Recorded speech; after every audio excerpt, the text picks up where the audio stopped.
Yeah, I usually go get but it's in the ocean. So kind of feels strong that you should send a couple of vehicles around, the southern region. So why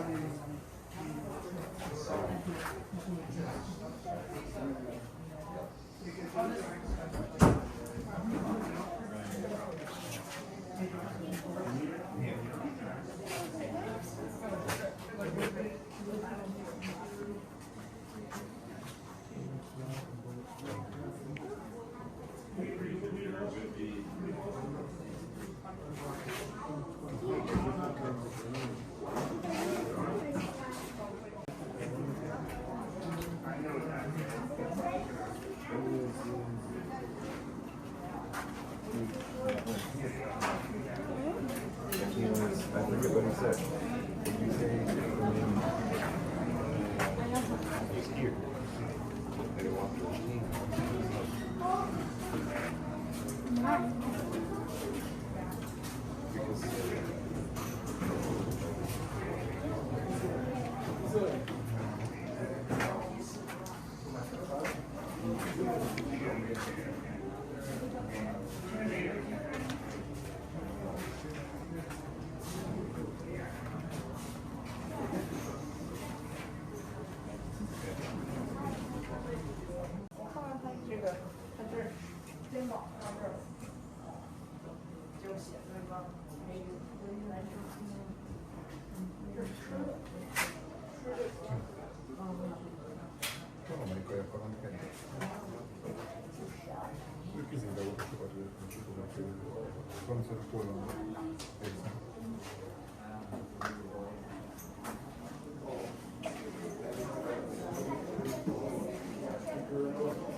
Con alguien que pueden estar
Keep in good shape. Yep. That's T3, he's my signal. Now the vehicle's here somewhere, probably on the other side. That's an link. Tell me if you can tell us about today's event. So this is the finale of our Tank Saturday season 2025. It's called Armageddon. It looks at the vehicles that were used by both East and West during the Cold War. By tonnage, you're going to see some of the largest and heaviest vehicles that we have here at the Canadian Tank Museum, all rolling in the tank arena at once. So it's both exciting, the sights, the sounds, the smells of these vehicles, but also we're going to tell the historical story of how after the Second World War, East and the West, NATO and the Soviet Union almost came to a devastating clash, and that's why it's called Tank Saturday Armageddon. Tell us about the history of the Tank Museum. So this museum, the Canadian Tank Museum, that's not always our name. We actually started back in 1980 as the Ontario Regiment Ferret Club. It was a small troop of vehicles used for ceremonial purposes for the regiment, parading on Remembrance Day, etc. And the Canadian Tank Museum you see today is the culmination of 45 years of dedication and hard work by volunteers and members of our military community. How many tanks do you have, or do you know? We're getting new vehicles all the time. We have about 160 pieces of military equipment. Approximately 120 to 130 are operational at any given time. If I can ask, how do you acquire them?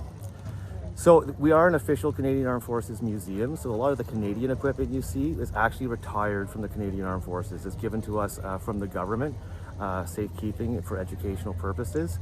But as we've grown, we've been able, through donors, either donating vehicles or providing funds to the museum to go on the international market and purchase key pieces so that we could have, a full-fledged Canadian tank museum.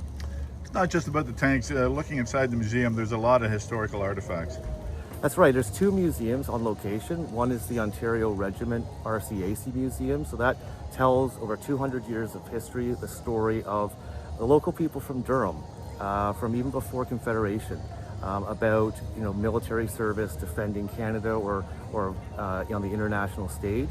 And then of course there is the vehicle section, the Military Vehicle Conservation Center, which is the basis of the Canadian Tank Museum.